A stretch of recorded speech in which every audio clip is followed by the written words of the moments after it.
Hello everyone, అందరూ ఎలా ఉన్నారు? బాగున్నారా? నేనైతే ఈరోజు మా హస్బెండ్ కోసం ఎగ్ ఆమ్లెట్ వేసానండి. మీరు ఏం కర్రీ చేసుకున్నారో కామెంట్ చేయండి. మనకి కొంచెం బద్ధకంగా అనిపించినప్పుడు ఇలా క్విక్ రెసిపీగా ఎగ్ ఆమ్లెట్ వేస్తే ఈజీగా అయిపోతుంది కదా, అందుకే వేసేసాను.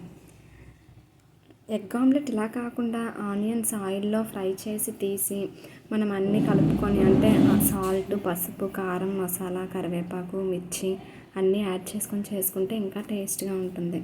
కానీ ఈజీగా అయిపోవాలని నేను ఇలా చేశాను, టైం లేక.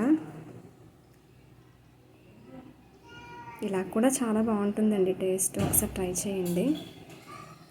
నా ఛానల్ని ఇప్పటివరకు సబ్స్క్రైబ్ చేసుకోకపోతే సబ్స్క్రైబ్ చేసుకోండి అండ్ లైక్ చేసి షేర్ చేయండి.